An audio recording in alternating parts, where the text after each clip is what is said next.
What's going on, y'all? It's your boy Kofi Kingston, aka 1/3 of the New Day. You're not gonna say it with me, sir? Yeah, come on, you better participate. Let's try it again. 1/3 of the New Day, and you are watching The Young and the Wrestlers. Ha ha ha ha ha.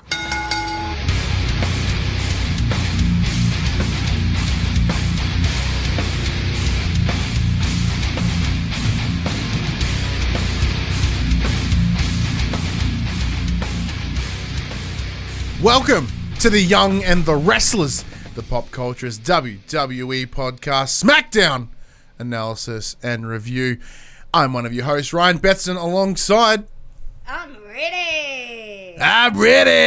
That's Jem! This, as I mentioned, this is our Smackdown analysis, where we break down all the storylines and the feuds and everything that is going on from the creative side of WWE.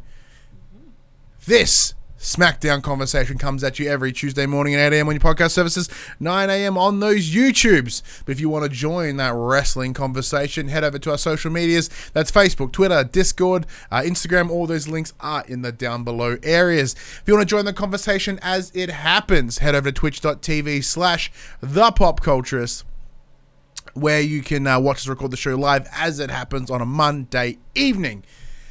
One thing we would like you to do, we would like you to share that conversation. If you got friends and family you think will enjoy some wrestling chats, especially about the dumb side soap opera storylines of the wrestling, be sure to send it their way. And while you're there listening on your podcast services, why don't you give us a 5-star rating, maybe one of those review things, just to ever be so kind. It'd be absolutely lovely. If you want to show your support in some other in financial ways, head over to patreon.com/thepopculture. Support us at any dollar value, and that's just out of kindness of heart. There's no rewards currently.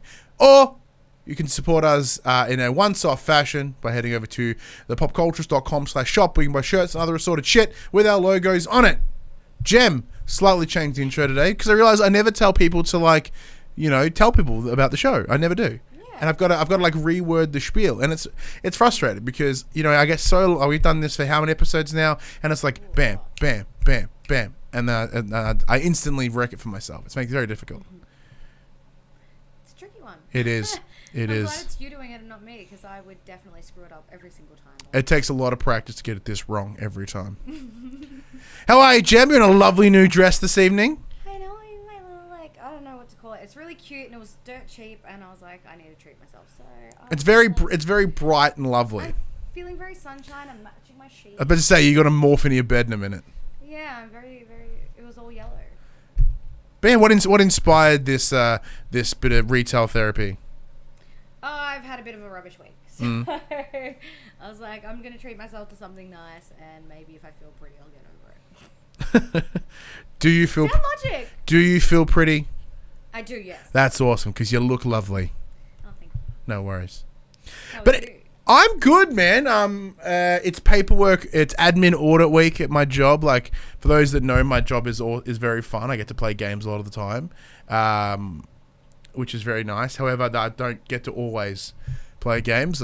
Part of my role is the unfun admin stuff. So this week, the NDIS do their scheduled audit, and my department, it got picked. Yay! So I've been working my ass off to get everything in order. And that did mean that I didn't get to watch TakeOver today at work like I normally do on a Monday with the pay-per-view, which is real sad. However, I'll watch it once we're finished here. So that means I'm going to get this bad boy going because I've got TakeOver to watch. It looks to be absolute killer. That lineup, that card looks stacked. Before we jump into this show, though, be sure to head over to twitch.tv/thepopculturist Tuesday night. That's either 24 hours from right now if you're watching the stream, or in 12 hours from now if you're watching the YouTube video, because I will be doing a special episode, a special NXT TakeOver analysis review with good friend of the show, Ghost in the Machine. So get excited. Yeah. Wee. Speaking of getting excited, this week on SmackDown, we got to see a SmackDown Women's Championship match between Carmella and Bayley. So Carmella did win a fatal 4-way last week to give her the opportunity. Now, we did make the presumption that this match would probably happen like at Super Showdown was the last time we heard. But then, however, bam, it's happening on this week's episode of SmackDown. Yeah, was not expecting that. No.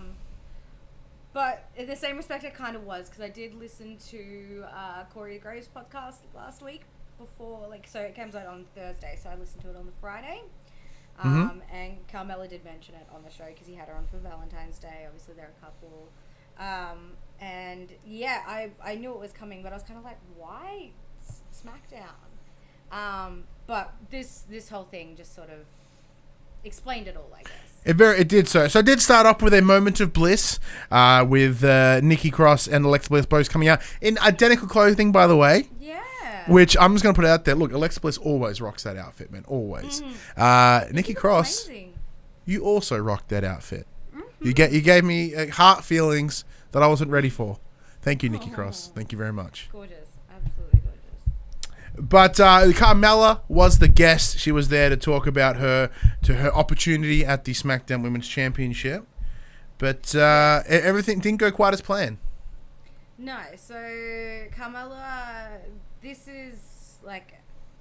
Carmella's like, Bayley and I used to be best friends, and then Sasha Banks came along, and then Bayley changed, and, this is some sort of, I guess, retribution because I don't like who she is now or whatever. Bayley comes out and she's like, oh, I wouldn't say we were best friends. I pitied you and rah, rah, rah. And, they get into a little verbal conflict and Mella's just like, fine, you don't think I can, step up? Get in the ring right now. Let's do this. So they end up having their match right then and there. And it was a good match, too. It certainly was. It was good for it to happen then and there.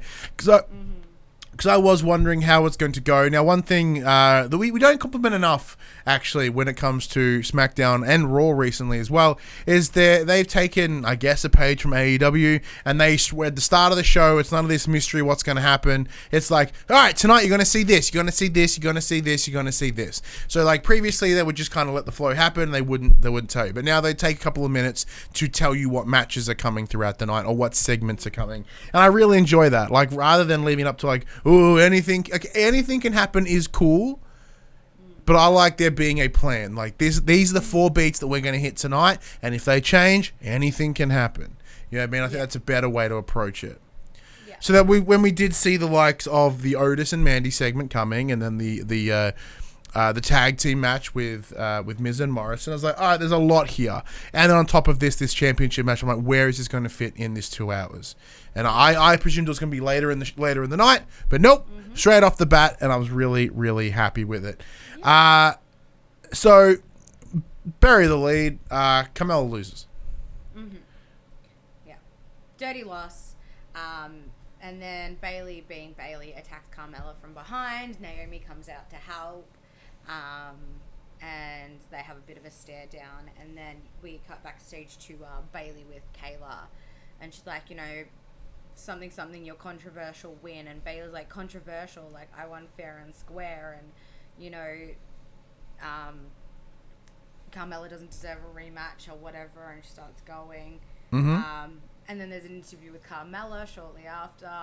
And Carmella's like, that was a dirty win. We all saw what happened. I've earned a rematch. Fox executives, you tell me when I'll be there. And then there's a little, Bayley also mentioned she'll be defending her title at Super Showdown. Which is awesome because it is a Saudi show. So, two Saudi pay-per-views in a row with women on the card. Yeah. Fantastic. And then, Naomi gets interviewed and she's like, I think it's my turn at the title because, Bayley hasn't bet me, and she's like, basically that was the whole premise of her thing. She hasn't beaten me before, so she doesn't, I deserve a shot. And then we get information later in the night that there's going to be a match next week on Raw, and the winner between Naomi and Carmella will face Bayley at Super Showdown. This is awesome. This is a great way to go about it. So it gave Carmella, Carmella was able to earn a shot, which is very, very justified because Carmella has been out of the title picture for a very long time. One thing they did mention during the show was she's only ever held the championship once, which baffles me. I thought she'd held it a couple of times, so I was a little bit devastated to hear that news. So even more, I'm very happy to hear that she's getting at least another shot at having a shot. Yeah, which is cool. And then Bayley, I'm pretty sure they were saying Bayley set the record for the women's championship. That is correct. She is the longest ever SmackDown Women's Champion.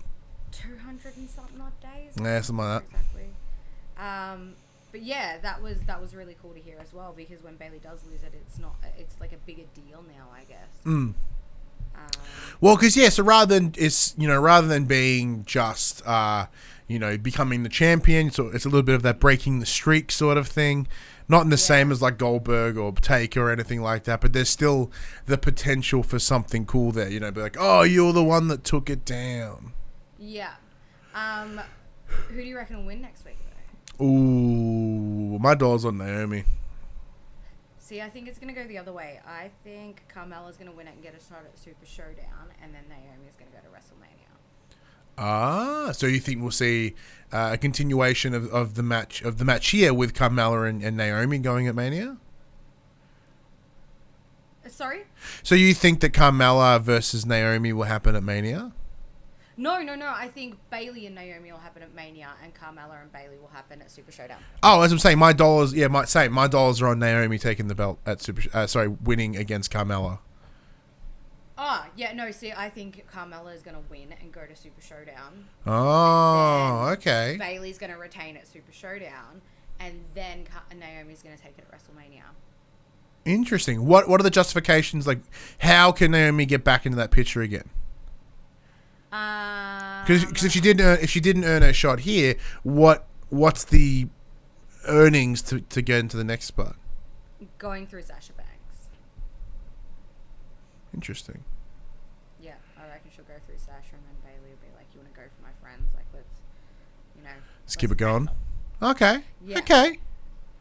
So you don't see into the little theory that we had X amount of time ago about about Sasha versus Bayley at Mania? No, I don't think it's gonna happen. I think that's something that's gonna come later. I think it's gonna be a very I think they're really dragging this out, and I think they're gonna drag it out for a lot longer. If it happens at all, we don't even know if that's gonna happen. So. Well, Sasha is off injured at the moment, so I think there's a very unlikely chance that she'll be ready to go by Mania. That's not enough time to build up anything between now and then. Exactly. Without making it feel like shit, I guess. Rushed, yeah. But no, okay, I do like where you're coming from. I do see it. I think it's an interesting angle about having Naomi then find a way to get a shot at Mania, which would be pretty cool. Speaking of Mania, one thing that could possibly be happening is Hulk Hogan and the Fiend. Yeah. What? Yeah, so Hulk Hogan did an interview in this week's episode of SmackDown where... Talking about his second induction. Yeah, so because with him entering the Hall of Fame under NWO, they've, unlike Goldberg, which they filmed in a garage, this one they filmed in what looked like to be WWE merchandise shop, which is an interesting decision. That's Hulk's home. That makes it worse. Yeah, I think he has his own whole room gym thing set up with all his own stuff in it. Yeah, I think he has his always which is even worse because fuck Hulk Hogan. But so during this discussion, the Fiend comes out, gets involved, interrupts, and then sort of lays this be careful, mate, you may end up on my wall sort of scenario. Yeah, he's got a photo of the Hulkster there and everything, and Hulk seems to crack a tantrum and storm off. But yeah, they're ultimately talking about, you know, you're friends with Goldberg. What's Goldberg's deal with the Firefly Funhouse? Like, what's Goldberg's deal? Do you think he can beat the Fiend? And Well, they're not. Well, yeah, I don't think they're friends at all. So looking at their previous history, Hulk Hogan was the one I think may have broken the Goldberg streak. So they are like, far from friends. You know, the he's history I've there been is in the ring different. with him. Yeah, he's like, I've been in the ring with him. He can, you know, he can pack a punch. Like, he's, you know, the Fiend's definitely got nothing on him type thing. Yeah. Or well, the Bray Wyatt, but then Bray Wyatt, it's like, you know, I've got the Fiend, and yeah. Well, this is very interesting story here. Look, what this could potentially be. It is well documented on this show that I'm not a big fan of Hulk Hogan for some personal reasons. However, where do you sit, Jem, on this story? Like, not where we stand about each individual person, but what do you think of the idea of them facing off? Does that then mean that Hogan has a Universal Championship spot at Mania? I don't know. I don't know if it's gonna be like I don't know. I don't want Hulk Hogan involved. I don't. It's that simple. So yeah, I straight up just don't know with this one. I don't care. Yeah. To be perfectly honest. The difficulty we have is, so a good friend over Dirt Sheet Dash did lay down some sneaky information to me. He's like, look, it's very possible that Goldberg could come out the winner here at Super Showdown. So that leaves the title picture for presumably whoever wins the chamber match, because it is, once again, it's also very rumored that whoever wins the chamber match will get a shot at Mania. So the big Goldberg, whoever's in that chamber, and I think it was advertised as like Rowan, some other people. Like, it's not looking very good. Roman's going to come out the winner there. So that presumably is Roman versus Goldberg at Mania. So I guess that's that one thing, right? Of like, if you couldn't beat Goldberg, why not beat the man that could beat Goldberg? Yeah. Interesting idea. And, you know, with the Fiend not being able to take down this legend, like, find another legend to take down instead, I guess. Yeah, that's true. It seems like a weird sort of thought process for the Fiend, but I can understand where he's going. I can understand. One thing I don't understand where it's going is the continuation of this Cesaro, Sami Zayn, and Elias shit. Yeah. Explain to us what happened here, Jem. So we cut to the ring, and there's Sami Zayn with a ukulele, and Cesaro with a cowbell and drumstick. I'm sorry, this gets me. And they're very clearly trying to rip off Elias, because Sammy's like, hello, I am Sami, and this is Cesaro. And they start playing, like, or trying to play, and then they, like, count in. You can tell they're just stalling until Elias interrupts. And he does, and obviously back and forth between them. Elias gets in the ring. He's like, no, I really want to hear your song, Sami. Like, I want to hear your protest. Like, let's go.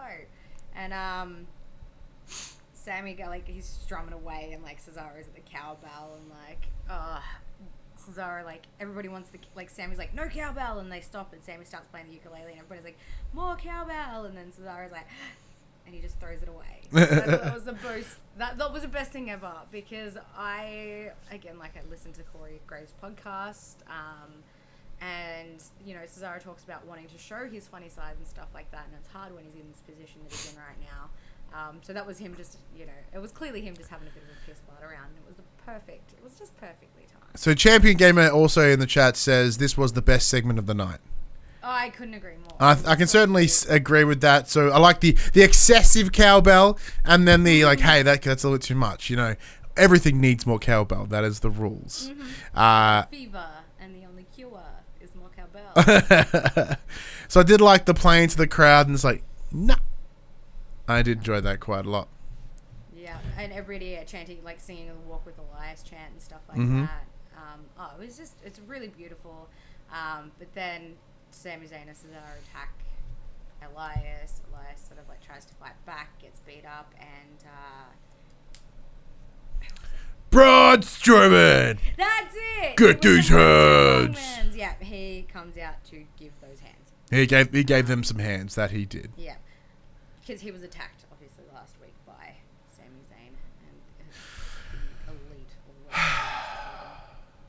I don't know. I still don't know where this is going.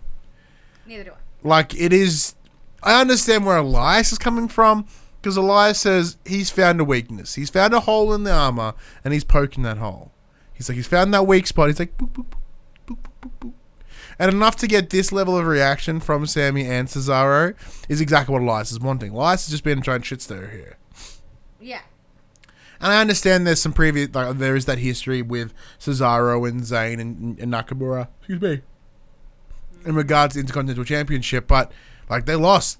They don't have any stance. Like, is there no one for Braun to take on at this point? Does he have to do this? Yeah. It's very interesting. Yeah. Very interesting indeed.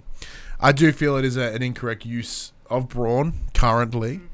But as I think as we discussed last week, like pitching the idea of like, well then, who should Braun Strowman take on? And neither of us had an answer. I think I might have one. Jem. What about Sheamus? Oh. Sheamus isn't doing much this week, That is very true. He is not doing a whole lot. And if anything, he's just shown a potential reason that he should be in the title picture. So he did have a 2-on-1 handicap match against Apollo Crews and Chad Gable. Still won't call him by that new name. And yeah, and it's a 2-on-1 handicap where he proceeded to decimate both of them very quickly. Yes. And I think you may have nailed it. I think with the... Even though it's just Sheamus beating down the same two people again, this is like it feels like the 18th time that we've seen him even be in the same room as Chad Gable. I think you're right. I think he's probably within a shot, like showing how he's decimating these people.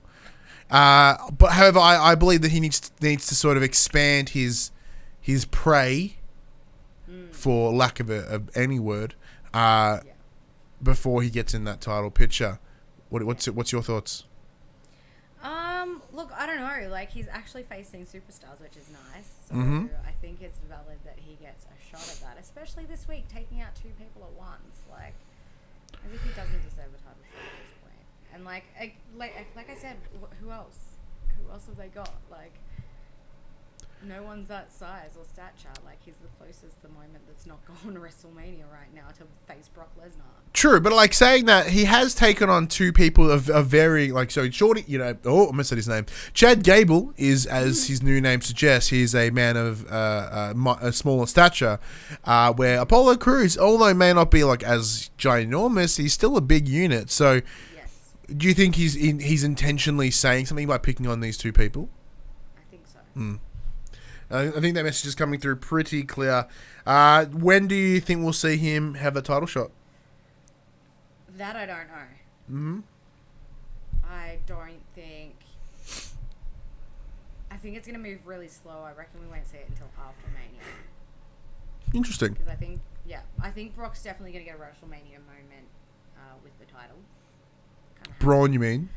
Braun, yes, thank you. Words. And say, because the next pay-per-view after Super Showdown is the Elimination Chamber, and as it stands right now, Braun Strowman is scheduled to be within the Chamber match for the Smackdown Championship with Roman Reigns and a bunch of other folk. So we're not seeing. So we're not seeing an Intercontinental Championship match at Elimination Chamber. So it's very possible that we may see Sheamus v Braun at Mania, which I think is probably the way to go, personally. Let's have a look. Because as I was saying, like, we know with Chamber, and then before that we have Super Showdown. Now I don't see any Intercontinental Championship defending at Super Showdown, because it's what, next week, so I don't see it happening. But one thing they are building up for is the SmackDown Tag Team Championships against the New Day and Miz and Morrison. However, Miz and Morrison have a little bit to do before they get there. So this week they were taking on Roman Reigns with a mystery partner. Yes. So due to the previous kerfuffles and the actions by King Corbin last week by tipping a drink all over some random side person's head, he has been banned from the venue, banned from ringside. Banned from competition. Banned from competition. And fined an undisclosed amount of money. Correct. So it's like $8. It's really convenient. probably. Whatever the drink was and that man's shirt, so like $45, I guess. And whatever it costs for him to play that part. Very true. So... Oh, and the poor guy he threw out of the tech van as well. Very true. That poor gentleman. Yes. We've come to learn that Reigns' mystery partner is the one Bryan Danielson. It is Daniel Bryan. That's why I said yes before. So, yeah, I was excited. I was like, yay, Daniel Bryan. yeah. And it was really cool because they're like, obviously Bryan and Reigns haven't seen eye to eye lately, but he sees less eye to eye with The Miz. So, the enemy of my enemy is my friend. Which we see a lot of Yeah. within these parts. No, but it was awesome. I was very excited. I think the match did go on a lot longer than it needed to. I agree. It was a very long-winded match. Right at the start of it as well, Baron Corbin does come walking through the crowd with a ticket in hand and sits ringside to watch. And, all credit to him. He sat there the entire match. Good match, like I said, a little bit too long. But Reigns does get the win for himself and Daniel Bryan. And then Baron Corbin does attack with his scepter after the match. I'm going to put something out here. So I just want to say this, right? Yeah. If he had attended as a patron, as a regular member of the public, why the F was he not decked the second he jumped that barrier? We saw Tyson Fury, like a guest, a big time celebrity, get jumped the second he crossed that barrier to get into Braun Strowman's face. Yeah, Baron Corbin, who was there in the exact same capacity, proceeds to get enough speed and pace and space, as well, to climb the barrier, get in the ring, hit Roman with the scepter, and then still not get anyone up in his face. Yeah. I guess it's different when it's a superstar. But then Tyson Fury then also had a match too, so it's a weird line, Jem. It's just inconsistent. Corbin is not that intimidating. Like, he's not a real king. So why would they not treat him the same security wise, right? And an example, same reason why did the security not act about getting him into the telecommunications booth the last week, right? The satellite booth. There's a lot of weird things here that is getting in the way of Corbin, no one's trying to stop him, is what I'm getting at. Yeah. And it's a problem. It's a big problem. Yes, it is. But look, the win here did go to Mr. Morrison, if I remember right. No, it was Reigns and... Was it? And Bryan, yeah. Fuck yeah, I thought it went the other way around. No. Yes. So, do you think this means they're going to win a Super Showdown? No. That was easy. Yeah. So are you sure? So you don't think that this new re-energized pairing that we haven't seen in 8 years is enough, and it is enough to get them across the line at Super Showdown? No, I don't think so. I think they'll save it and drag it out to WrestleMania.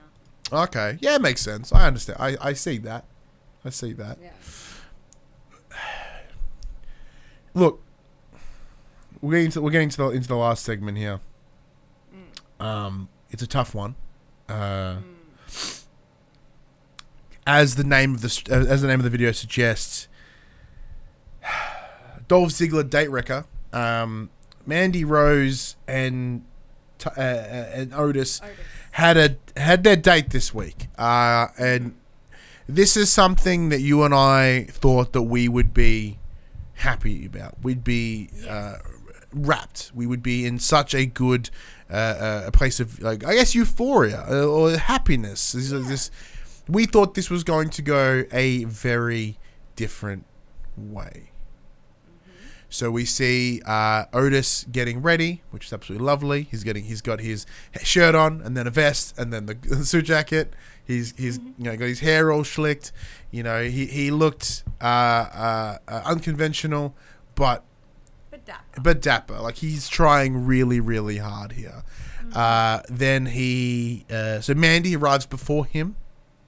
Well, what happened first was Mandy sent him a text message saying she was going to be late. And he said, that's all right. And then we do see, Mandy arrive at the restaurant. She's waiting for Otis.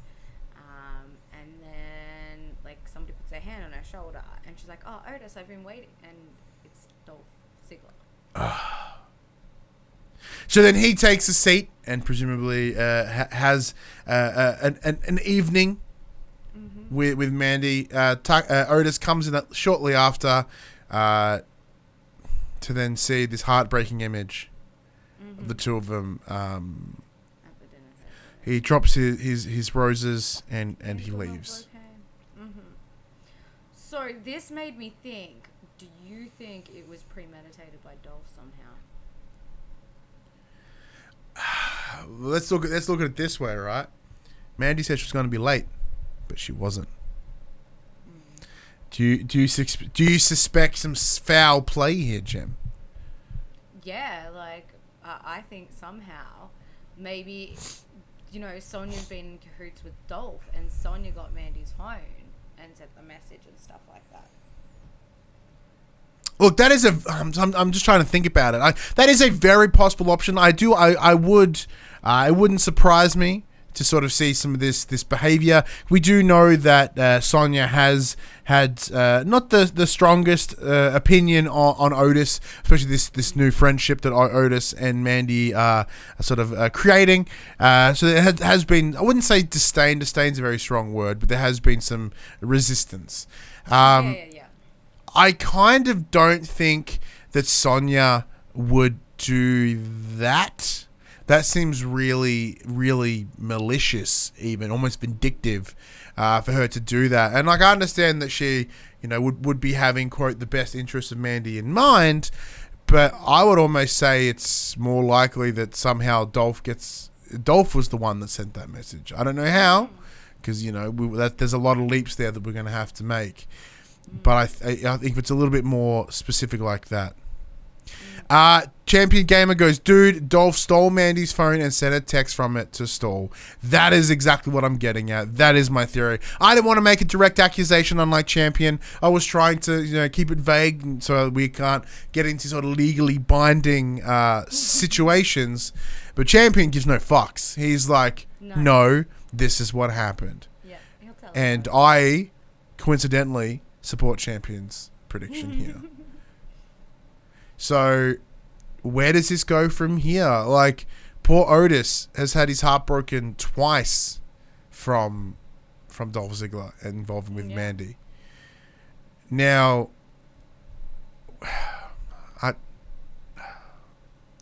Champion goes, yep, Otis is going to get up on Dolph at WrestleMania. It will be a dark match, but they can see it now. What's your somehow end up in the tag team picture, and it'll be Otis and Tucker versus Roode and Ziggler. Okay, so you think it won't be as direct as Otis versus Dolph? No, I don't think so. I don't think because obviously Heavy Machinery are a tag team. I don't see them sort of putting the spotlight on just one of them at this point.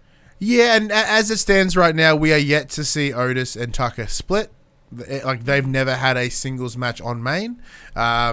So I guess that makes sense. So Fluffman in the chat asks about, he goes, yeah, maybe they will get Otis to have a bit of a singles run. I think he works best within that pairing and would be unwise of him to make that split. Because I do think Otis really benefits from the support of Tucker, because they are a good pair, and I think that's what they need. Man, when Tucker finds out, he's going to be so pissed. They broke his best friend's heart, broke his brother's heart. Yep. Do you reckon that there is, because the way it was cut, like the feed was cut, and we didn't see what happened, do you think, like, do you speculate that the date maybe didn't go through? Maybe he sat down, Otis walked in and was like, oh no, man, it's like, what the fuck are you doing sitting down? Get out of here. Who knows? We could get some bold and the young and the restless. That's right. Some soap opera possibilities here.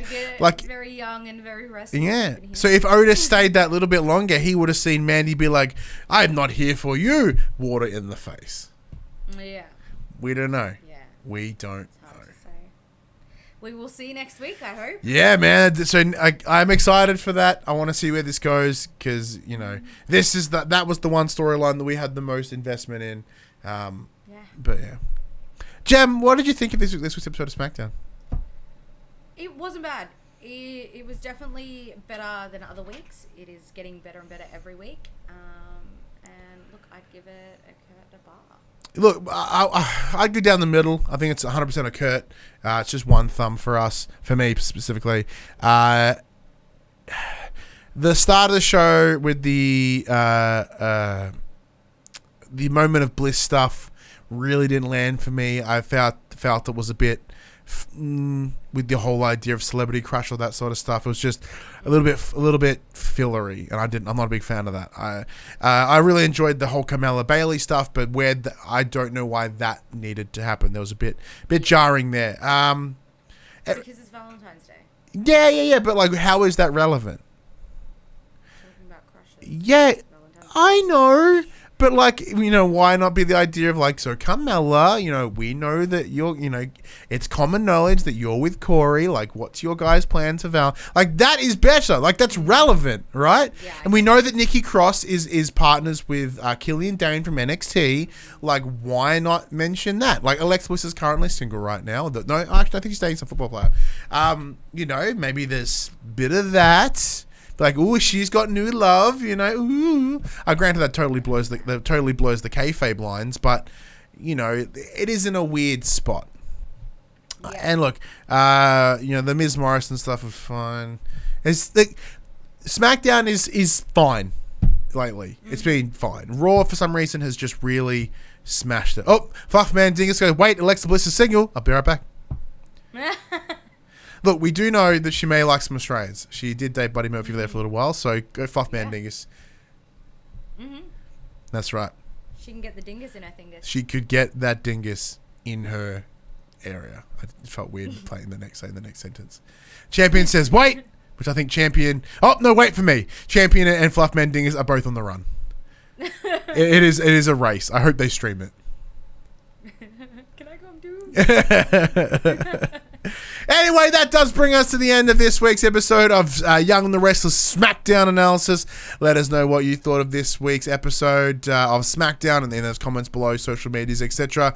Did you think Otis was shafted? Do you believe that Dolph Ziggler is this malicious, evil man twirling his not so real mustache, like planning some real mean shit? Where do you think Hulk Hogan and the Fiend will go? Where will that end up? Will it even become anything, or was it just speculation to get us all angry?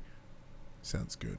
But this wrestling conversation happened on a Tuesday morning at 8 a.m. on your podcast services, 9 a.m. on those YouTubes. If you want to join that wrestling conversation, head over to the socials, Facebook, Twitter, Discord, Instagram. All those links are in the down below area. One thing we'd like you to do is share the conversation. Tell your friends, tell your family, tell anyone that listens to you as a person that you go, hey, I have a podcast I think you should listen to. It's called The Young and the Wrestlers. And I guarantee you everyone will be like, wow, that is such a good name. Because that happens every time. I shit you not.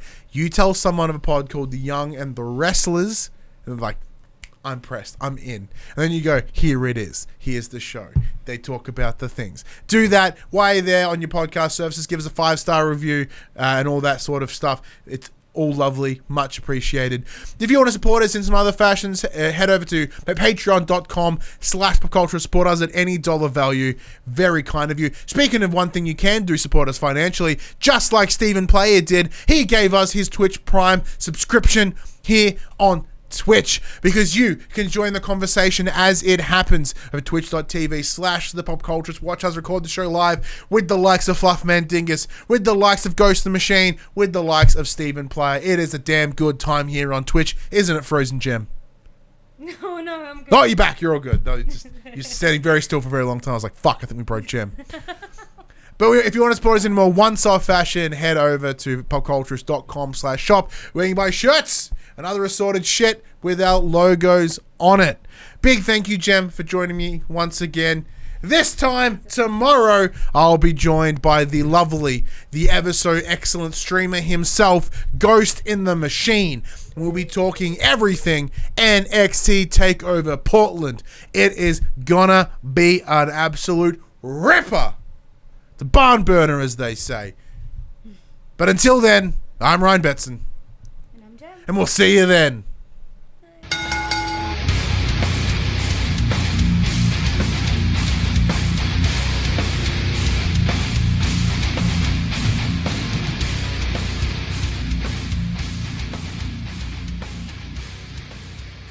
The Young and the Restless, the Pop Culturist WWE podcast, is fan support over at Patreon at patreon.com/thepopculturist. And we'd like to thank our Patreon producers and our Patreon founders for their kindness, their support, and their generosity. Our Patreon founders: Alpha Ferret, Craig O'Flaherty, David Chataway, Jesse Stevenson, and Jacob Garner. And our Patreon producers: AJ Abatomi, Damian Holdies, Kyle Dunn, Lee Wintershoven, Nathan Massetti, Paul James, Pure Mongrel, and Sean Levitt.